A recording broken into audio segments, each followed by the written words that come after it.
नमस्कार, मैं भारत पंचवाल स्वागत करता हूं आपका राजीव टाइम्स में। ये रुक करते हैं टॉप 5 खबरों की ओर। योगी सरकार 1 सितंबर से पूरे प्रदेश में एक विशेष अभियान शुरू करने जा रही है। इसका नेतृत्व हर जिले के जिलाधिकारी को करना होगा और मुख्यमंत्री योगी आदित्यनाथ खुद इसकी मॉनिटरिंग करेंगे। इस अभियान का नाम है नो हेलमेट नो फ्यूल। इसके तहत अगले 30 दिनों तक दोपहिया वाहन सवारों को पेट्रोल पंप पर तभी ईंधन मिलेगा जब उनके सिर पर हेलमेट होगा। सरकार का कहना है कि ये कदम लोगों को सुरक्षा के प्रति जागरूक करने के लिए उठाया जा रहा है।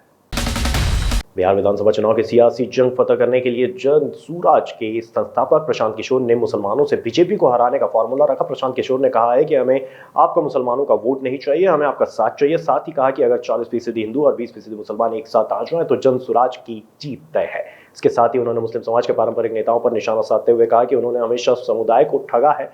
प्रशांत किशोर इससे पहले मुस्लिमों को उनकी आबादी के लिहाज से विधानसभा चुनाव में टिकट देने का ऐलान कर चुके हैं। अब चुनावी तपिश के बीच मुस्लिम समुदाय के साथ सियासी केमिस्ट्री बनाने का दांव चल दिया गया है, लेकिन इसी वोट बैंक पर आरजेडी से लेकर कांग्रेस तक की नजर है। इसके अलावा असदुद्दीन ओवैसी का पूरा दारोमदार मुस्लिम सियासत पर टिका हुआ है। ऐसे में सवाल उठता है कि क्या प्रशांत किशोर मुस्लिमों का भरोसा जीत पाएंगे।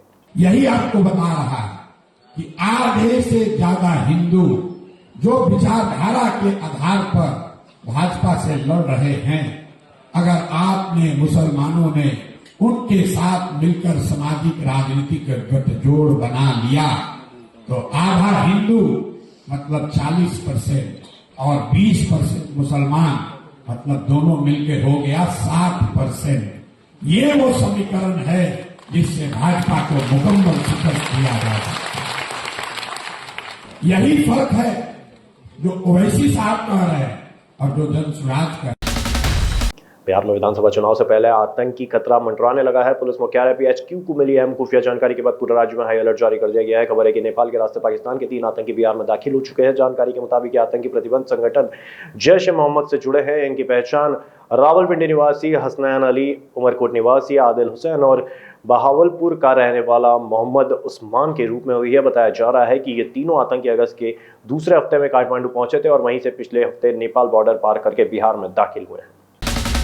भारतीय क्रिकेट टीम के पूर्व कप्तान और दिग्गज क्रिकेटर सौरव गांगुली पर बायोपिक फिल्म बन रहा है। कुछ ही समय में इसकी घोषणा कर दी जाएगी। साथ ही थिएटर में ये कब आ रही है इसके बारे में भी बता दिया जाएगा। कोलकाता में फिल्म की तैयारियां चल रही है। डायरेक्टर विक्रमादित्य मोटवाने, प्रोड्यूसर अंकुर गर्ग और लव रंजन कोलकाता पहुंच चुके हैं। लोकेशन को लेकर तैयारियां चल रही है। कई जगहों पर विजिट किया जा चुका है। सिर्फ इतना ही नहीं, काफी सारे स्टेडियम्स की भी रेकी की जा चुकी है।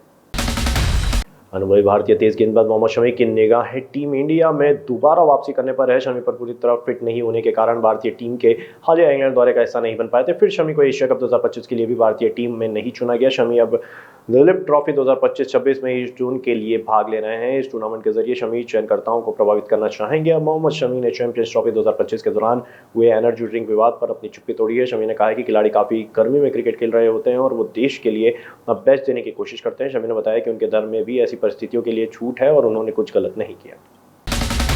और फिलहाल के लिए टॉप 5 खबरों में इतना ही। ताजा तरीन खबरों के लिए देखते रहिए राजीव टाइम्स।